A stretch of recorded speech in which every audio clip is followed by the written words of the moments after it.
And here we are again, ready to do another fight.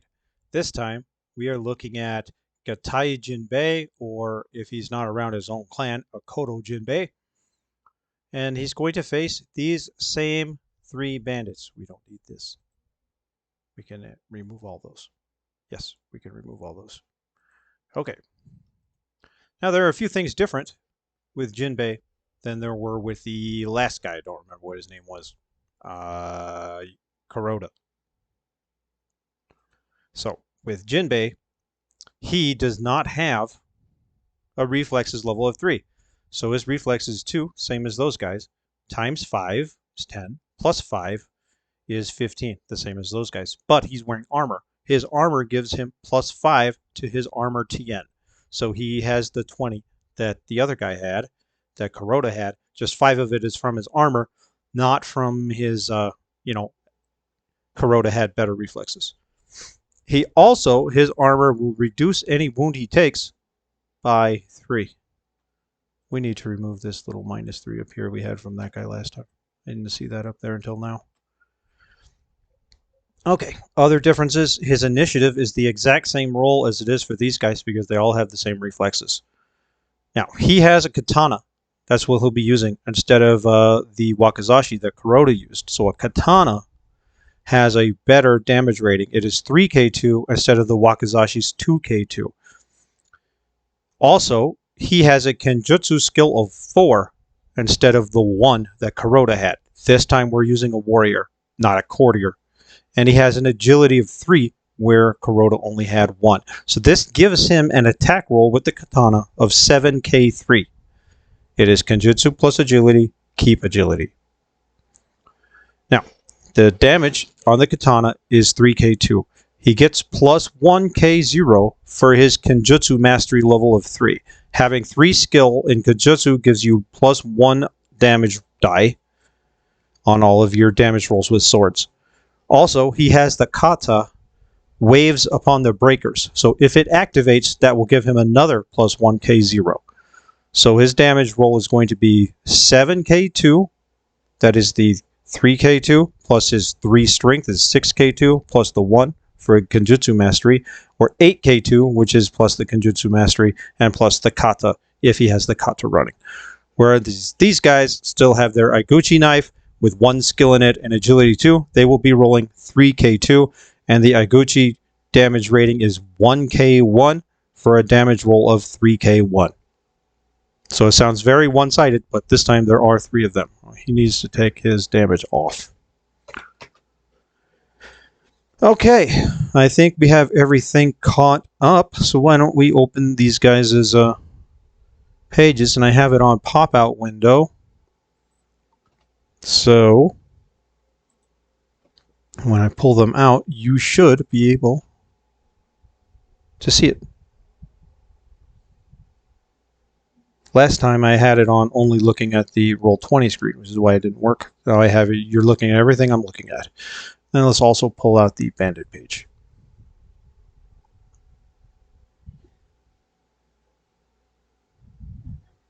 Okay.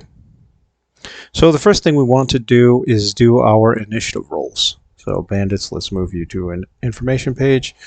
And let's do your initiative rolls. We'll start with this guy. Oh, we need to change to objects. Okay. Bandit. We click your initiative, which you should have rolled. There you go. Should be rolling 3 dice and keeping 2. You have an 11. And then we'll do this bandit. He's going to take the water stance. The first guy took the fire stance. The other 2 will take the water stance. Look at all this mess I'm opening up. Okay. Then bandit page. Oh, this guy. And then the bandit page. Okay, that guy's going pretty quick. Oh, both of those guys are going pretty quick. 15 and 3, 5 and 17. And then we will roll for my guy. We click on him. We open up his page. And we're going to go to the information page. And we will roll for his initiative. I'm sure there are macros I can make I just have to figure out what the command is to make it roll that initiative button. So I am not going very quick. And I'm going to choose the air stance. And I'll tell you why in just a moment. It's not in there, it's in here. So, where you don't want water, we want air. So the air stance is a defensive stance. Here, we'll talk about air stance. Defense is the ring of air, adaptable and reactive. Defense allows for the greatest freedom of action. Characters in the defense stance add their air ring plus their defense skill rank to their armor TN. There are no restrictions on what kind of actions a character in the defense stance can take other than that they may not attack. The defense stance is useful for making oneself less vulnerable while making skill rolls or spellcasting rolls during skirmishes. And in this case, I am doing it so I can activate my kata. So I am in air stance. This guy's in fire stance. These two guys are in water stance. Let's set this to descending. There. And this guy goes first with his 22. So we come over here, go to weapons, and we have his knife. So he's going to use skill knives, which he has 1, and agility, which he has 2. He doesn't need that. So he should be rolling 3 dice and keeping 2. So that should be what he rolls. 3 dice and keep. Why'd you keep 3? Let's go look. Let's go look. Why did you keep 3 dice? There, because this was at +1, and I didn't leave it. So now that I've left it, and it's at 0, so I was still in there. It was highlighted like that. Or it still had the cursor in there, so you click and get the cursor out of there. But I bet you now it does it right. 3K2. 3K2. So he rolls a 9, and he needed what? 20? Oh, he needs more than that because I'm in air stance. Air stance added my air ring of 2 and my defense rating of 3. I'm pretty sure I have defense 3. Skills. Defense 3. So I added 5. So he needs a 25 while I am in this stance. Let's go ahead and mark that. We'll just write that down real quick. Freehand. There we go. 25. That ain't a very good 5, but whatever. I'm not a drawer, man. Okay. So then that guy finishes his turn, so we bump him off. And then we have this guy, who is also in water stance. So he's going to do the exact same thing. Did you roll it? Yes, yes, you did. And you rolled a 20. So if I wasn't in my air stance, you would have hit me. 14 and 6. Wow, that was close. But you missed too, loser. And then this dude who is in air stance. If you guys remember, fire stance. If you guys remember what fire stance did, it adds him dice on his attack, but it reduces his armor. So he gets plus 2k1 to attack rolls made that round, but minus 10 on his armor. So he only has an armor of 5, but he gets plus 2k1.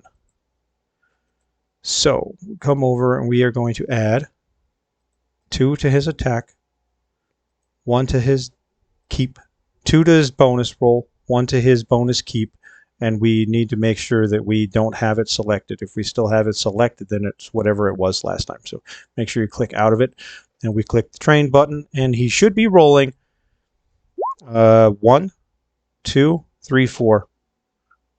No, 1, 2, 3, 4, 5, and keeping 2, 3. So you should be rolling 5k3. 5k3. That's what he did, and he rolled a 30-fucking-1 too. Ouch! Okay, that guy hit me. I had 25. He hit me with 31. So then we roll his damage, which is a 1k1 with this little knife. It does add his strength value, so he should be rolling a 3k1. 3k1. hits me for 9. My armor, oops, I just removed that. Get rid of that. My armor gives me a 3 reduction. So I actually only take 6. Why aren't you doing stuff? Oh, because I'm not on the clicker. There we go. Here, we take 6, not 9. Now, let's take a look at him, Jinbei. We can see, excuse me, his wounds level. So he's got 6. You didn't connect to that? Oh, well, it doesn't matter. He's got 6. I was hoping it would connect to this and fill this out.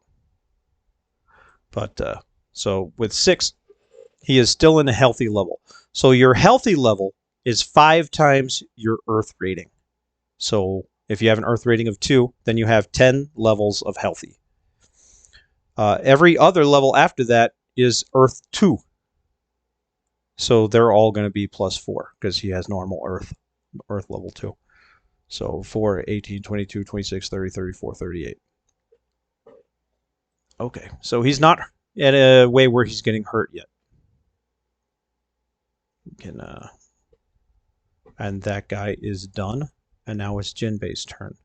So Jinbei, in his air stance, is going to use 2 simple actions instead of, he can't make an attack. I mean, he can't leave air stance. This is his first action. Keep in mind, your first round, you have to remain in the stance that you chose with your initiative roll.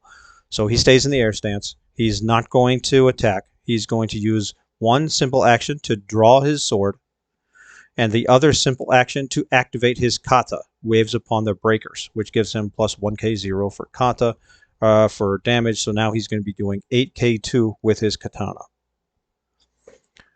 And that's it for his turn. That's all he did. I mean, we're not doing movement. They probably all like moved around, and he's got a higher water ring than these guys, so he actually moves a little faster, but he's not trying to outmaneuver them or anything. So we're back to this guy. And I am still in air stance. So I still have the bonus. I'm at the 25. So we're at this guy and then this guy. So since they're the same, this guy has extra bonus for being in fire stance. We'll just do both of these guys together. I accidentally closed that bandit page, so let's open it back.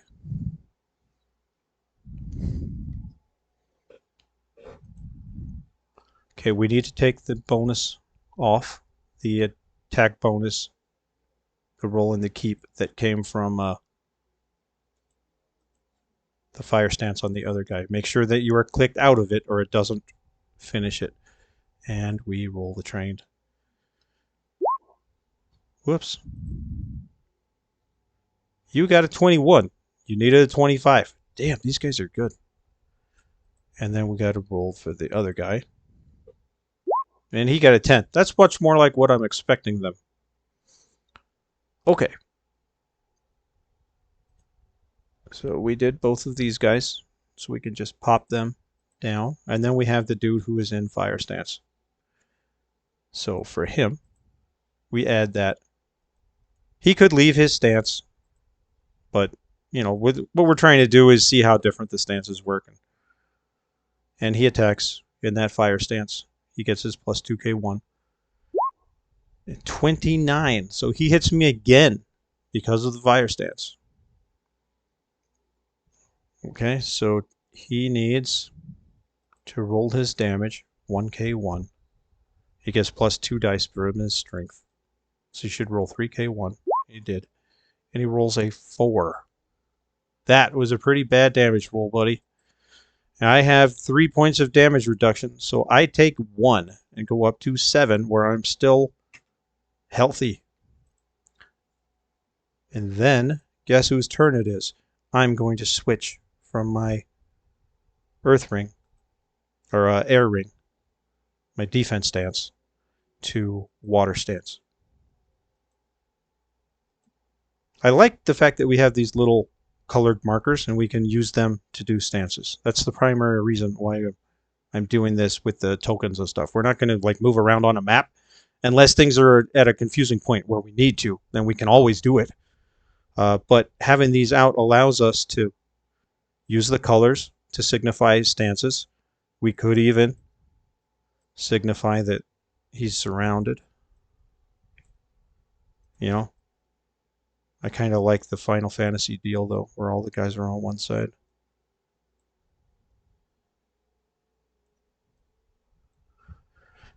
Okay, so we're going to attack this guy, because while he's in fire stance, he's got that -10 armor. So that makes his armor down to 5. So we don't think we're going to have a problem hitting armor 5. We're going to take raises. We're going to take the maneuver, increased damage.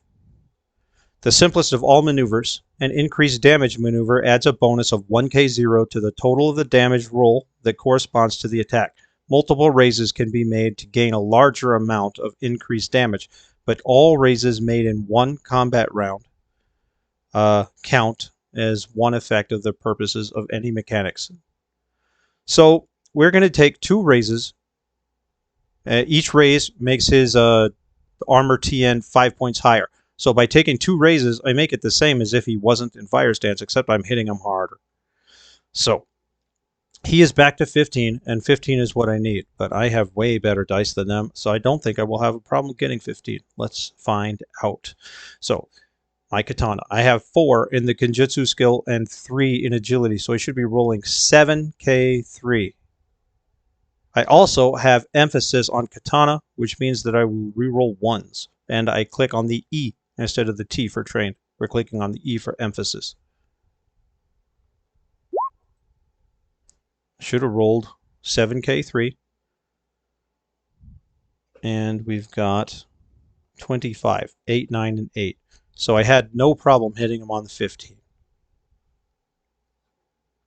Now, the damage should be 8k2, but I bumped it up 2 with my raises. So it should be 10k2. So let's go change it to that. Damage roll is, let's see, we'll do the math. Katana is 3k2. Okay, I add 1 from my mastery 3. I add 1 from my kata. I add 2 for the raises that I made, and then it's going to use my strength of 3. So I have 7k2 plus the strength of 3, 10k2. This should be what I roll, and I need to click out of this, or it's going to have it at whatever I had it at last time. 10k2 should be what I rolled. And I rolled, and I keep an 11 and a 22, and I do him 33 damage.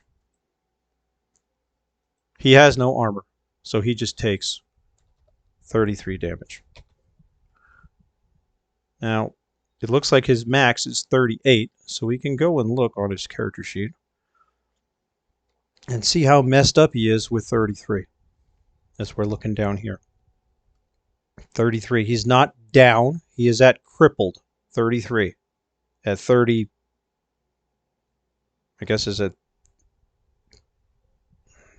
35. No, he's down. Right? This is from 11 to 14. So this is from 15 to 18. So this is from 31 to 34. So he is down. Where he will be... No, that's not right. Because out needs to be at 38 plus. Right?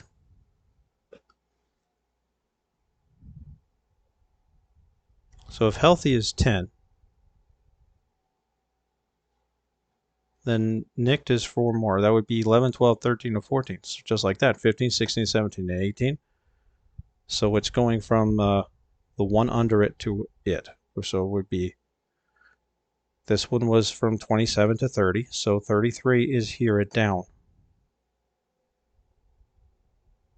So I guess there's a difference between out and if you're over that, you're died. That must be the difference. This is not dead. This is dying. And at 39, he would be dead. I bet that's what it is. So he is down, where he has a plus 40 to his TN to do anything. In addition to that, if we look at the wounds, there are some other side rules on things that are like at crippled or more. Down. A character who is down is virtually incapacitated. They may speak out only in a whisper. Such a character may only potentially take free actions unless a particular wound makes such action impossible. Yeah, if like I had stabbed him in the throat or something. And he cannot take move actions. You must spend a void point in order to be able to do so. So he is so beat up that he can't, he can't do anything. And even if he tried to do something, he's got plus 40 at it. But in combat, all he can do is free actions. So he's pretty much out. Beat the crap out of that guy. Next. Okay, so this dude is like, oh my god, Bob! But he's still going to attack me. So we come back down and we go to his weapons. Everything is this. Well, we take off the stuff from the. Although maybe he wants to do it. I don't know. We'll say no. We're not changing their stances. Plus, peasants don't change their stances that often. They're not really that trained at it. We have to make sure we click out so the curse is not there, or else it's going to. In fact, I can show you. So if I had changed it from 2 to 1, and I changed it down to 0, and then I changed this 0, but I go roll, and I keep the cursor in there, it's still going to remember it's 1. So that is a 1 plus 2, so it should be 3k1. But this still remembers it being 1, so it is going to say 3k2. I bet you. 3k3, that's worse. Why did it do that? Oh, because agility, it uses agility. Not so it should have been 3k2, and then you read this as a 1 for 3k3. So if we click off of it, now it's going to be 3k2. 3k2. Okay, so he rolls a 10. Just out of curiosity, he would have missed me even with his all 3 dice because of my armor. I have a 20. I don't have that 25 anymore because I am not in the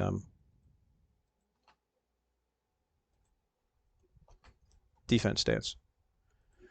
Okay, so he missed, and then we roll for his buddy.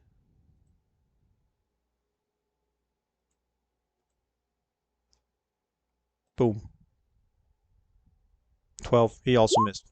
So unless these guys get really lucky, they can't penetrate my armor. In fact, they would be having trouble hitting me without the armor on the 15. They would have trouble hitting each other. Guess whose turn it is? Not that guy. Well, it's his turn. He's just bleeding and like, avenge me. Okay, my turn. I'm going to kill this guy. So, no, not that dude. Oh, did I put me away?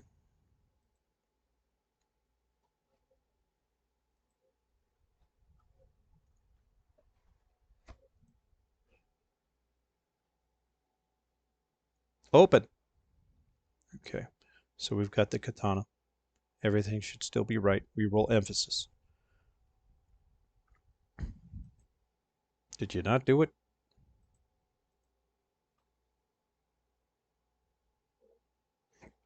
No, you didn't do it. There you go. 7k10. And with keep 3. 1, 2, 3, 4, 5, 6, 7. And then he re-rolled the 2 1s because it was an emphasis. And one of them even turned into a number he's using. So he's only keeping 17. This was not a very good hit. But it's enough. They have 15. So I'm glad I didn't think about doing any raises because I probably would have done one if I had thought about it. And then I would have missed. Whoops, wrong button. So now we are going to do, we didn't do the raises. So we're going to take the weapon damage back down. So it'll be 5 plus my 3 strength is the 8k2 it's supposed to be. Oh, I didn't change it. See, it rolled 10 still. I didn't click out of it. Gotta click out of it. That's a bad habit we're going to have to learn. Oh, I rolled even better with less dice. How about that? So I hit this fucker for 26.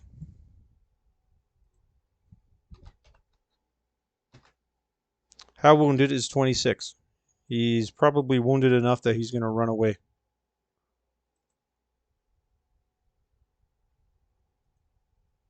$26. So that is injured for a plus 15.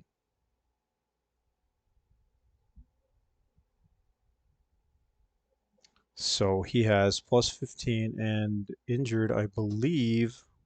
Why are we back on that? Where's my wound chart? We will remember these wound levels pretty quick. Except it doesn't want to pop out. We won't worry about it. I don't think anything happens until crippled. So he is at plus 15. So he's probably not very happy and is probably going to run home. He can't even hit me with a friggin' 20. He can't hit me with a 35. So on his turn, he'll be running away. Which looks like it's right now. Ah! And we just let him go because we still have to deal with that dude.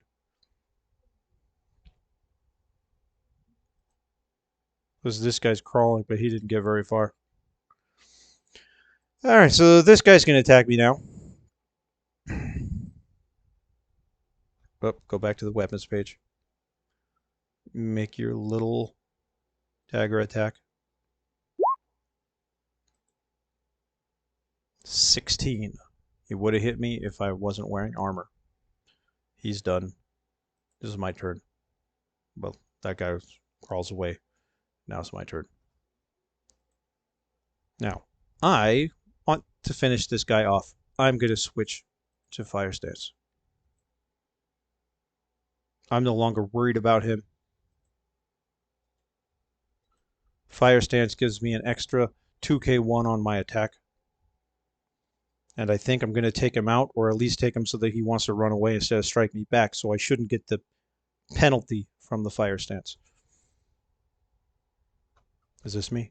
Yeah. So we are going to add... Oh, that's the bow. We're up here. We're going to add 2 to the roll, 1 to the keep. I'm also going to take 2 raises to raise my damage. So we are going to need a 25 to hit him. We have quite a few dice, though. So I'm hoping I can pull that off.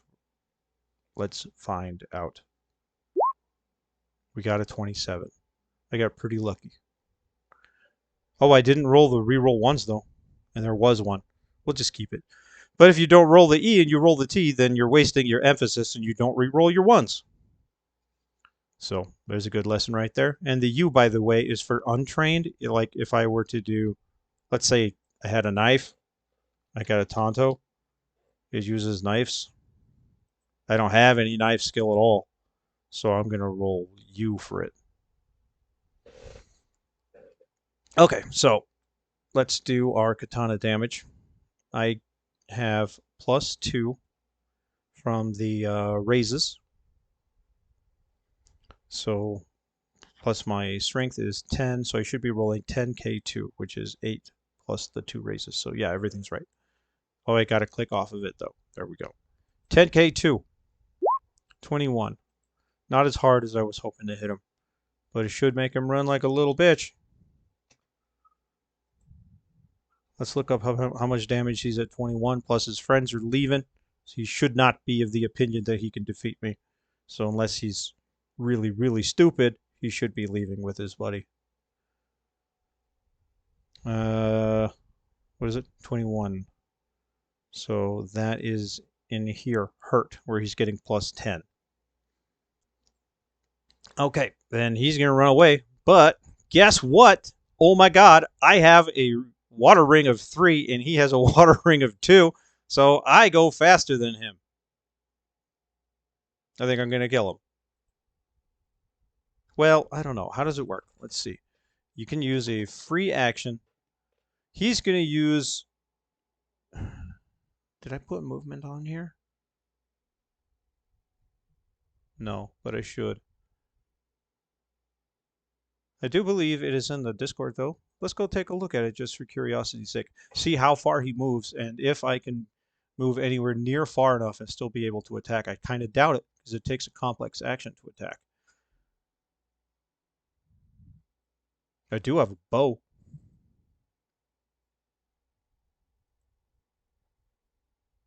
But just to wrap this up, let's find out how fast he moves, how fast I move. Oh, it's gonna rain. I hope so.